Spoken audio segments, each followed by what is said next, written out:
인류를 구속하시기 위해서 예수님을 이 땅에 보내셨는데 그 인류 구원의 구속 역사에 위대하게 쓰임받은 한 여인이 바로 오늘 본문의 마리아입니다. 당시에 처녀들이 참 많았습니다. 그런데 하나님께서는 마리아를 선택해 쓰셨어요. 오늘날도 보면 일꾼들은 참 많은데 하나님이 다 쓰시는 것은 아닙니다. 하나님께서 쓰시는 사람이 있어요. 하나님은 어떤 사람들을 쓰셔서 당신의 구속사역을 완성하실까요? 오늘 본문이 하나님께서 쓰시는 사람들의 비결이 4가지로 나와 있습니다. 마리아 한 사람을 통해서 하나님이 쓰시는 사람의 특징을 4가지로 살펴보기를 원합니다. 첫 번째, 하나님은 깨끗한 사람을 쓰십니다. 하나님은 거룩하시기 때문에 더러운 사람과 함께해서 더러운 사람을 쓰실 수 없어요. 코드가 맞아야 되잖아요. 하나님이 깨끗하신 분이기 때문에 깨끗한 사람과 함께해서 깨끗한 사람을 도구 삼아서 하나님의 깨끗하고 아름다운 나라를 이루시는 것입니다. 자, 오늘 본문에 마리아를 어떻게 표현합니까? 처녀라고 강조합니다. 처녀인데 사내를 알지 못하니 깨끗한 처녀였습니다. 이성적으로 깨끗한 사람이었어요. 28절 보세요. 주께서 너와 함께 하시도다. 어떤 사람과 함께 하세요? 성적으로 깨끗한 사람과 함께 하세요. 30절 하나님께 은혜를 얻었느니라. 하나님 어떤 사람에게 은혜 주세요? 깨끗한 사람에게 은혜 주세요. 35절 성령이 내게 임하시고, 성령은 어떤 사람에게 임하세요? 깨끗한 사람에게 임하신단 말이에요. 디모데후서 2장 20절에 보시면 하나님의 집에는 참 많은 그릇이 있어요. 금그릇도 있고 은그릇도 있고 나무 그릇도 있고 질그릇도 있어요. 근데 하나님께서 쓰시는 그릇은 어떤 그릇이냐? 금그릇 아니에요. 다이아몬드 그릇도 아니에요. 질그릇이라도 깨끗하면 하나님께서 쓰신다는 것입니다. 그러나 돈 많고 박사학위를 가져도 더러우면 하나님께서 쓰시지 못해요. 마리아는 어떤 그릇이었어요? 금그릇은 아니었습니다. 질그릇이었을 거예요. 그렇지만 하나님께서는 깨끗하고 거룩했기 때문에 선택해서 쓰신 것입니다. 거룩한 하나님을 담아서 이 땅에 보내셨어요. 예수님이 예루살렘에 입성하셨을 때 제자들에게 이렇게 얘기해요. 한 번도 타보지 않은 나귀 새끼를 끌고 오라고 말씀하세요. 나귀라도요 깨끗하면 하나님께 쓰임받는 거예요. 사람이라도요 더러우면 버림받아요. 저는 항상 3가지를 조심하라고 여러분께 말씀드렸습니다. 걸, 골드, 글로리. 삼손 걸 때문에 망했어요. 다윗과 솔로몬도 걸 때문에 망했어요. 골드 조심해야 됩니다. 가룟 유다 골드 때문에 망한 사람이에요. 발람 선지자 골드 때문에 망한 선지자였어요. 글로리도 조심해야 돼요. 아담 하나님 되려다가 망한 사람입니다. 예수님도 죄가 없으신 깨끗한 제물이었기 때문에 제물로 인류 구원의 구속사역에 쓰임을 받았던 거예요. 누구든지 괜찮습니다. 깨끗하면 하나님께 쓰임받을 수 있습니다. 특별히 걸, 글로리, 골드 조심하세요. 두 번째, 하나님께서는 어떤 사람을 쓰십니까? 즉각적으로 순종하는 자를 쓰세요. 꾸물꾸물하고 미적미적하고 생각해보고 이런 사람 하나님께서 쓰시지 않습니다. 하나님께서 무엇을 요구할 때 적극적으로 헌신하는 그 사람을 하나님께서 쓰시는 거예요. 오늘 본문 봐보시면 가브리엘 천사장이요 예고도 없이 갑자기 찾아왔어요. 마리아를.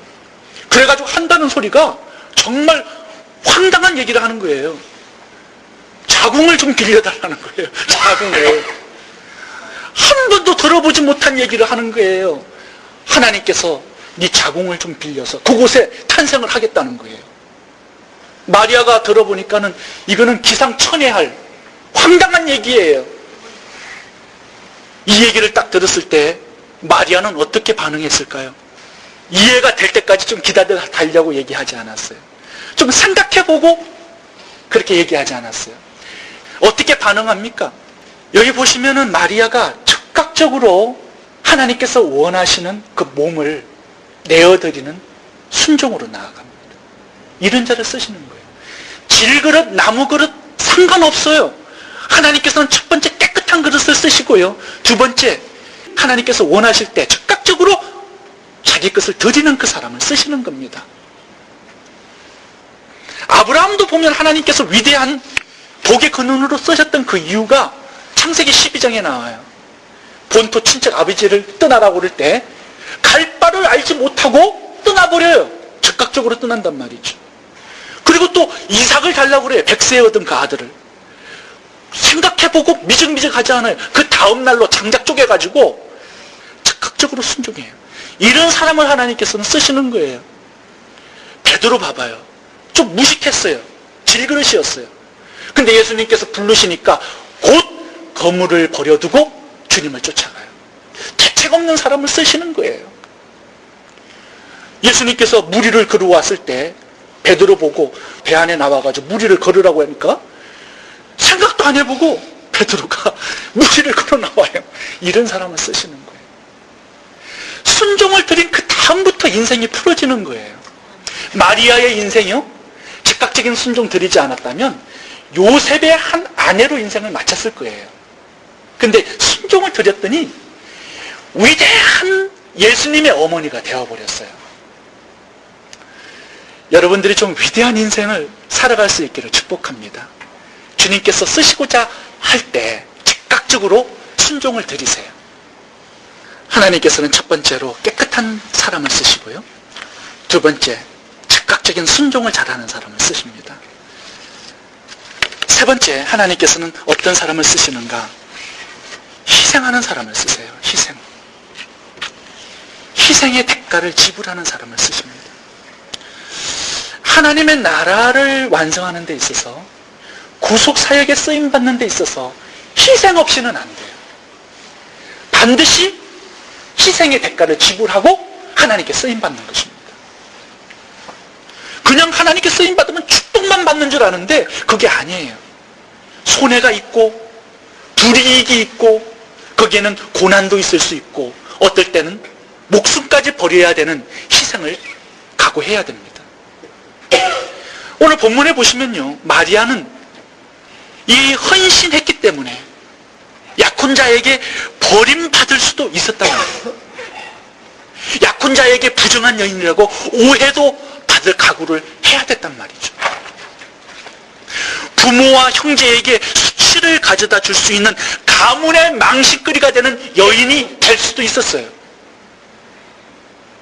미혼의 몸으로 배가 불러올 때 사람의 조롱거리와 손가락질을 당할 수 있는 그것도 각오해야 됐어요. 심지어는 돌로 쳐 죽임을 받는 희생까지 각오해야만 했습니다. 주님께 헌신하고 주님께 쓰임받는다는 것은요, 반드시 어떤 희생이, 손해와 불이익이 찾아올 수도 있습니다. 이 대가를 지불할 때만 우리는 하나님께 아름답게 쓰임받는 사역자가 될 수 있는 것이에요. 아무것도 손해보지 않으려고 하는 사람, 하나님께서 쓰실 수가 없습니다. 헌신에는 대가를 지불해야 돼요. 때로는 고난과 고통일 수도 있고 어쩌면 돌에 맞아 죽는 순교일 수도 있습니다. 그 희생 위에 하나님의 나라가 서는 것입니다. 한 알의 밀알이 땅에 떨어져 죽을 때만이 그 희생 위에 아름다운 열매들이 맺히는 거예요.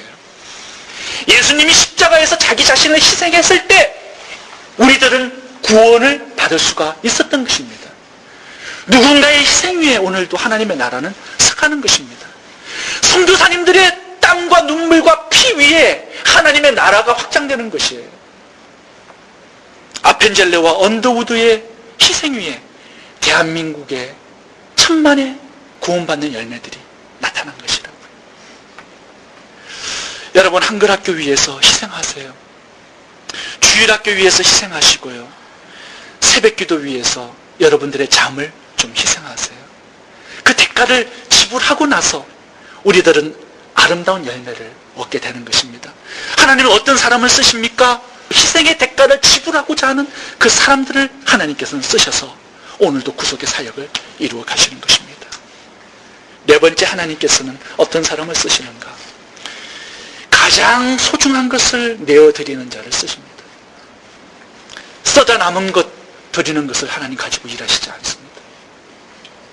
쓰고 남은 시간을 가지고 일하시지 않으세요. 쓰고 남은 인생을 가지고 하나님은 일하시는 분이 아니에요. 우리의 가장 소중한 것을 받고 그것을 가지고 일하시기를 원하시는 것입니다.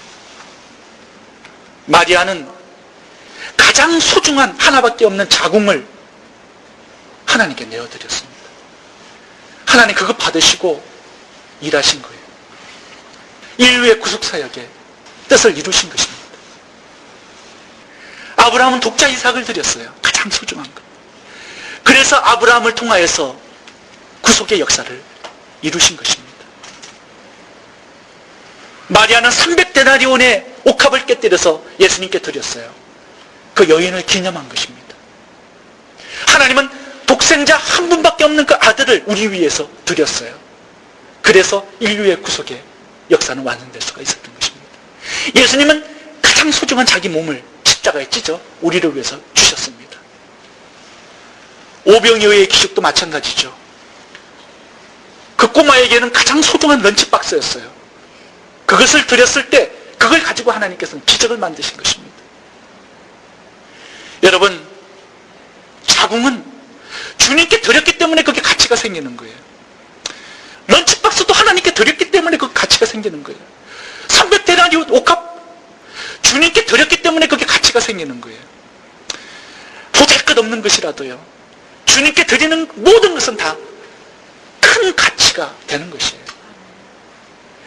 여러분, 80년 인생 살다가 말 그 인생, 한번 죽어버리면 끝날 그 인생 주님께 드리잖아요. 그게 큰 가치로 위대한 역사를 이루는 도구로 하나님께서는 쓰시는 것입니다. 가장 가치 있는 이 새벽 시간 하나님께 드리세요.